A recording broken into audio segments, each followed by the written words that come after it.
नमस्कार। जीएनएन की सभी दर्शकों को गणतंत्र दिवस की बहुत बहुत शुभकामनाएं।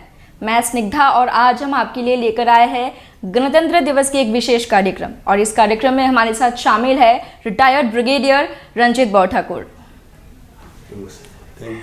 आपका इस कार्यक्रम में आपका बहुत बहुत स्वागत है सर और गणतंत्र दिवस की भी आपको बहुत बहुत शुभकामनाएं। Thank you, same to you. मैं आपसे पहली बात ये कहना चाहती हूँ कि एज अ आर्मी ऑफिसर आप अपने लाइफ के बारे में क्या बताना चाहते हैं, क्या क्या एक्सपीरियंस रहा है? ओके, सबसे पहले मैं बैकग्राउंड बोलना चाहता हूँ। जी। मेरा स्टडी सैनिक स्कूल में हुआ था, सैनिक स्कूल ग्वालपारा में। ठीक है। सैनिक स्कूल ग्वालपारा में कंप्लीट करने के बाद नेशनल डिफेंस एकेडमी जो पुणे में है 3 साल का ट्रेनिंग हुआ था।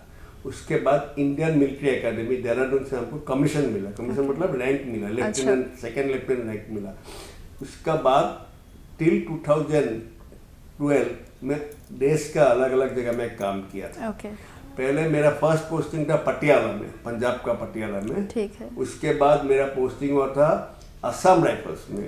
असम राइफल में जहाँ पोस्टिंग था वहाँ पे हमारा ट्रांसपोर्टेशन नहीं था, मतलब वॉकिंग करके जाना पड़ता। पोस्ट जाने के लिए हमको 1 दिन या 2 दिन पैदल जाना पड़ता था। तो हम उसी एरिया में काम किए। वहाँ पे हमको खाना पीना रेशन अगर सब प्लेन से ड्रॉप होता था।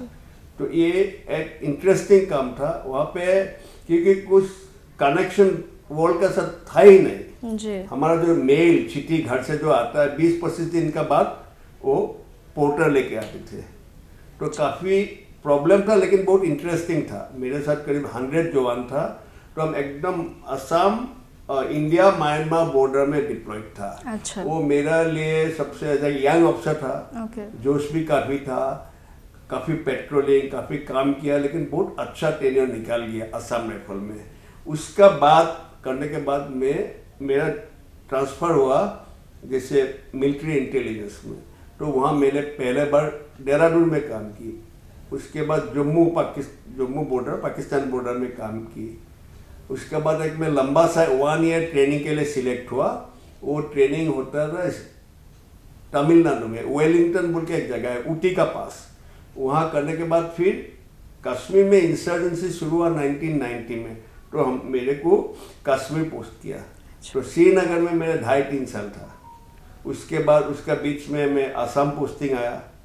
असम का बाद में दिल्ली में, जो दिल्ली सेवा मुख्यालय है, हेड क्वार्टर्स में मेरा 2-3 टेनियर पोस्टिंग हुआ। फाइनली ऐसे करके करके मैं कलकत्ता से रिटायर हुआ। और मैं 2 जगह में, कश्मीर में काउंटर इंसर्जेंसी जो आपको मालूम होगा टेररिज्म के अगेंस्ट में, वहाँ पे, और इन असम ऑल्सो जो हमारे यहाँ पे एक टाइम में सिचुएशन खराब था, यहाँ पे मैं एक यूनिट कमान की थे। तो ये अलग अलग जगह का मेरा एक्सपीरियंस है। 2012 में मैं रिटायर हुआ। रिटायर होने के बाद मेरे को गवर्नमेंट ऑफ असम ने असम पब्लिक सर्विस कमीशन का मेंबर बनाया। उसके बाद कुछ दिन के बाद मैं कुछ टाइम के लिए चेयरमैन था। अच्छा। वहाँ से रिटायर होने के बाद मैं एक हॉस्पिटल, नया हॉस्पिटल खुला था एक्सेल केयर बोल के। अच्छा। गौरचुक में। वहाँ पे मैं एडवाइजर था। वहाँ 4 साल करने के बाद फिर रिटायर होकर मैं यहाँ अभी नेटफी में सिक्योरिटी एडवाइजर का ड्यूटी कर रहा हूँ। अच्छा, तो आपने जो इतना कुछ अपने काम किया तो आपको कैसा लग रहा था? आपको क्या क्या एक्सपीरियंस मिला? आपको क्या क्या सीख मिली है इस चीज़ से? देखिए, हर जगह का एक्सपीरियंस अलग है, अलग अलग टाइप का है। हमको फौजी को एक बहुत बड़ा क्वालिटी हमको ट्रेनिंग में सिखाया है जिसको बोलते हैं एडाप्टेबिलिटी। मतलब हर कहाँ पे भी जगह में पोस्ट होते हैं वहाँ पे जाके हम एडाप्ट होना चाहिए। तो ये एडाप्टेबिलिटी हो गया। फिर सर्वाइवल, मतलब कभी ऐसा सिचुएशन होता है आपको खाना पीना का सप्लाई नहीं आते, तब भी हम मैनेज कर सकते हैं। अच्छा। थर्डली सबसे बड़ा आपको मैं बोलना चाहता हूँ, जो सिविल में कम दिखाई देता है, जो हमारा कॉमरेडरी बोलते हैं, जो बॉन्डिंग बोलते हैं, जो एक दूसरे के लिए जो करते हैं, वो बहुत बड़ा। ये सब बहुत अच्छा क्वालिटी मैंने सीखा हूँ। ये जो मेरे को पोस्ट रिटायरमेंट में आज इसी जो क्वालिटी हमने फौज में सीखा वो मेरे लिए बहुत काम दे रहा था। तो I am really happy that फौज taught me lot of good things.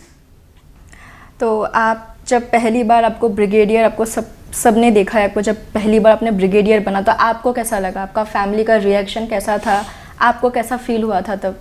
आपने ऐसे है हमारा आपको थोड़ा पोस्टिंग प्रमोशन के बारे में बताना चाहता हूँ। हमारा आर्मी का प्रमोशन ऑफिसर्स का एक पिरामिड देता है, मतलब पिरामिड में नीचे बेस में बहुत ऑफिसर है, ऊपर बहुत कम है, तो हर जगह में हमारा कंपटीशन होता है। आपने अगर सिविल देखते हैं आईपीएस या आईएएस, वो लोग फ्लैट है, मतलब हर आदमी इतना साल के बाद कोई डीजीपी एडीजीपी बन जाएगा, लेकिन आर्मी में खाली बहुत कम बनता है, मतलब हर रैंक में कर्नल से लेफ्टिनेंट कर्नल से कर्नल ओनली 1/3 बनता है, क्योंकि वैकेंसी कम है।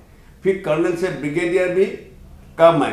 इसी हिसाब से मेरा बोर्ड में जो हम लोग करीब बिगिनिंग में अबाउट 18 ऑफिसर था, फिर जब लेफ्टिनेंट कर्नल से कर्नल सिलेक्ट नहीं हुआ, फिर अबाउट 8-10 कर्नल बना, कर्नल से बनने के बाद हम 2-3 ब्रिगेडियर बना। उस हिसाब से पोस्टिंग होने से प्रमोशन होने से डेफिनेटली अच्छा लगता है।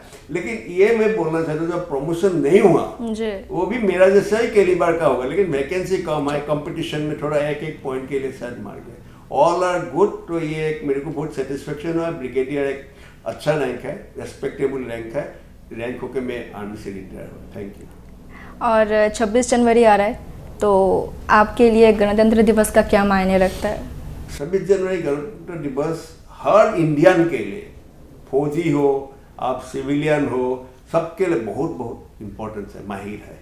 हम इसी दिन में कॉन्स्टिट्यूशन को प्रोटेक्ट करने के लिए दोबारा वादा करते हैं। उसी दिन हमारा जो दिल्ली में परेड होता है, तो हम दिखाते हैं पूरा दुनिया को कि हमारा आर्म फोर्सेस, पैरामिलिट्री फोर्सेस देश के लिए हमेशा रेडी है। तो ये 26 जनवरी हमारे लिए जो कॉन्स्टिट्यूशन को प्रोटेक्ट करने, प्रिजर्व करने के लिए और आगे उन्नति करने के लिए हमारे लिए बहुत अच्छा इम्पोर्टेंट गुरुत्वपूर्ण दिन। तो आप आने वाला जो पीढ़ी है, जो हमारा युवा है, तो वो लोग भी शामिल होना चाहते हैं, तो उन लोगों के लिए आपका क्या राय होगा? मैं ये बोलना चाहता हूँ खास के नॉर्थ ईस्ट के लिए, दे मस्ट ट्राई, कोशिश करने के लिए, फौज में ज्वाइन करने के लिए, ऑफिसर होके ज्वाइन करने के लिए कंपटीशन आए, लेकिन हो जाएगा। मैं अगर गांव से, मैं गांव का हूँ, गांव का एक होके आज ऑफिसर होके ब्रिगेडियर होके रिटायर हुआ, बाकी आदमी भी कर सकता है, लेकिन काफ़ी को मालूम नहीं है। तो हम ये कोशिश करते हैं, मैं अभी भी करता हूँ, कोई भी गाइडेंस होता है कैसे तैयारी करना है, क्या करना, हम गाइड करने के लिए तैयारी है, लेकिन मैं सबको करता हूँ कि फौज के लिए ट्राई किया है। फौज नहीं होने से भी कोई भी काम के लिए, कोई भी काम छोटा नहीं है, बड़ा नहीं है, तो दे मस्ट ट्राई।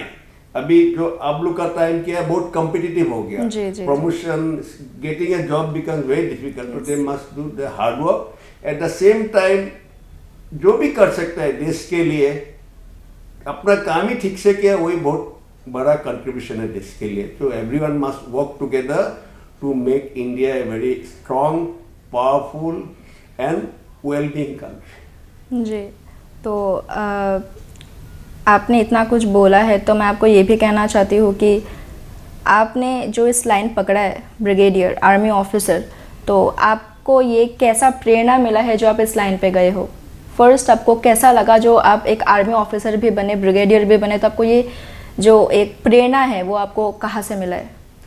एक्चुअली आप ठीक बोल रहे हैं। हम गांव का था, सैनिक स्कूल का बारे में भी पता नहीं था, लेकिन उस टाइम क्या था, मैं जब 1965 में एक इंडिया पाकिस्तान के बीच में बहुत बड़ा लड़ाई हुआ था, उस टाइम में थोड़ा वार का बारे में पता चला कि लोकल पेपर्स में, जो असमीज पेपर में पढ़ा, तब मेरे को फीलिंग है कि मैं फौज में जाना चाहिए। और कुछ दिन के बाद सैनिक स्कूल के लिए एडवर्टाइजमेंट निकाला पेपर में, मैंने अप्लाई किया, तो सैनिक स्कूल में गया, वहाँ से फिर ट्रेनिंग मिला, गाइडेंस मिला, तो मेरा साथी, हम लोग फौज में ज्वाइन किया। तो ये कंटिन्यूस एक मोटिवेशन मिला, और ये मोटिवेशन हम भी अभी नेक्स्ट जनरेशन को हम देना चाहता है, हम हेल्प करना चाहता है, हम गाइड करना चाहता है कि कोई भी काम के लिए अगर मैं कुछ कर सकता हूँ, एनकरेज कर सकता हूँ, गाइड कर सकता हूँ, मोटिवेट करने से मैं हमेशा तैयारी हूँ।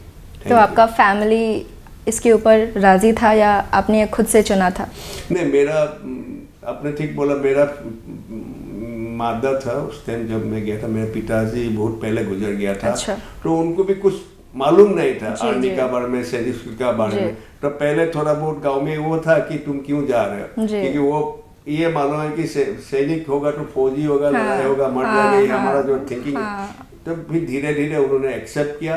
फिर जब मेरे साथ मेरा घर का आदमी मादा वगैरह जब भी आर्मी कैंप में आया तो उन्होंने देख के बहुत ये फीलिंग हुआ कि अच्छा है, हमारा आर्मी अच्छा है, हमारा देश अच्छा है, एंड आर्म फोर्सेस में काफ़ी रेस्पेक्ट मिलता है, तो दे वर वेरी हैप्पी। तो आपके बच्चे भी होंगे शायद, तो आपके बच्चे इस लाइन मेरा पे? दोनों बच्चा फौज में कोई नहीं गया। अच्छा। एक प्रॉब्लम है, उनका आई प्रॉब्लम था। अच्छा अच्छा, जी जी। सेकेंडली दोनों अभी एक वर्ल्ड इकोनॉमिक फोरम जो भी हो रहा है ना, जी वहाँ जी पे जी। वो काम करते हैं। अच्छा। वो मुंबई बेस्ड था, और मेरा बड़ा लड़का फिल्म लाइन में बॉम्बे में काम कर रहा है। अच्छा। और मेरा वाइफ कॉलेज में काम करते थे, तो वो रिटायर हो गया। तो हम लोग अभी अपना retired life husband and wife lead कर रहा है, ठीक चल रहा है अभी तक। और एक सवाल आपसे करना चाहती हूँ कि जो कुछ दिन पहले ऑपरेशन सिंदूर हो गया है, तो आप इसके बारे में क्या बताना चाहते हैं? ऑपरेशन सिंदूर जो पाकिस्तान ने टेररिज्म को एनकरेज कर रहा था, पहलगाम में उन्होंने अपना इनोसेंट आदमी को किल किया, उसके बाद अपना गवर्नमेंट ने ऑपरेशन सिंदूर लॉन्च किया। तो 4 डेज का बाद पाकिस्तान को ऊपर इतना प्रेशर आया कि उन्होंने सीज फायर किया। तो ऑपरेशन सिंदूर ने हमने एक मैसेज दिया कि पाकिस्तान या जो भी कंट्री टेररिज्म को सपोर्ट नहीं करना चाहिए। तो ये मैसेज कितना गया मेरे को डाउट है, क्योंकि पाकिस्तान हमेशा टेररिस्ट को सपोर्ट कर रहा है। इंडिया में इंस्टेबिलिटी होने से वो लोग खुश होता है कि उनका फीलिंग है कि इंडिया ने उनको बांग्लादेश लिबरेट किया। इस पाकिस्तान जो वेस्ट पाकिस्तान और ईस्ट पाकिस्तान एक साथ था। फिर 71 में अभी जो प्रेजेंट बांग्लादेश, उस टाइम ईस्ट पाकिस्तान था। पाकिस्तान ने बहुत प्रॉब्लम किया, इनोसेंट आदमी को किल किया, प्रॉब्लम किया, उनको कोई लिबर्टी नहीं दिया था।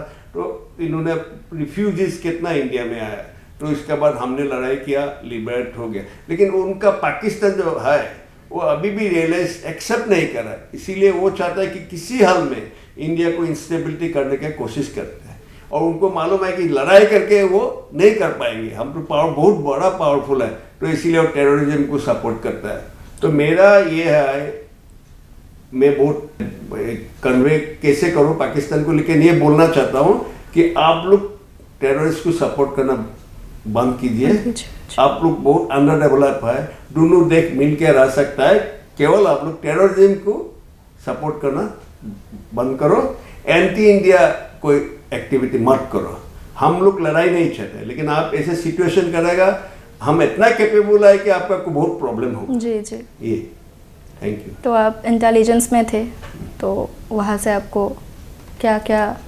नहीं, इंटेलिजेंस से बहुत अलग अलग काम करना पड़ता है, सीक्रेट या वो है, मैं सब नहीं बोल सकता हूँ, लेकिन हमारा जो इंटेलिजेंस एजेंसी है वो बैकग्राउंड में रहता है। जी जी, हमको काम आए इंफॉर्मेशन जो आर्मी को चाहिए, किसी को कलेक्ट करके उनको देना चाहिए। जी जी। एट द सेम टाइम और एक दूसरा काम है, क्या है, कोई कोई आदमी इंडिया का भी हो सकता है जो एनिमी कंट्री के लिए काम करे। जी जी, तो वो भी हम आइडेंटिफाई करके उनका ऊपर एक्शन लेना चाहिए। तो 2 तरफ का काम है, एक तो एनिमी का बारे में जो खबर चाहिए कलेक्ट करके हम देना चाहिए, और जो हमारा देश के आदमियों के उनका साथ मिलके काम करें, उनको हम कोशिश करके आइडेंटिफाई करके एरेस्ट करके नॉर्मल लॉ का मुताबिक काम करना चाहिए। तो काफ़ी इंटरेस्टिंग है, काफ़ी इतना इजी भी नहीं है इंफॉर्मेशन कलेक्ट करना। कब हमारा फौजी इंटेलिजेंस हो या BSF इंटेलिजेंस हो, सब अच्छा काम कर रहा है। आखिरी सवाल ये होगा कि 26 जनवरी आप हमारे दर्शकों के लिए आप क्या कहना चाहते हैं इस गणतंत्र दिवस के ऊपर? मैं अपना दर्शक को ये बोलना चाहता हूँ, हम अपना गवर्नमेंट का, सरकार का ऊपर, इंडियन आर्म फोर्सेस का ऊपर, पैरामिलिट्री फोर्सेस का ऊपर भरोसा रखिए। आपका कंट्री सिक्योर्ड है, और आप जो कर सकते हैं देश के लिए आप करके जाइए, वही मैं बोलना चाहता हूँ। जी, आपके साथ बात करके बहुत बहुत अच्छा लगा सर, क्योंकि हमारे पास टाइम भी बहुत कम है, तो आपने आपका बहुमूल्य समय हमारे साथ दिया है, सो बहुत बहुत धन्यवाद सर। तो आज हम इस कार्यक्रम को यही समाप्त करते हैं। दर्शकों के लिए भी बहुत बहुत शुक्रिया जो आपने इतना समय लिख के आपने ये कार्यक्रम को देखा है। तो आज हम यही समाप्त करते हैं, धन्यवाद।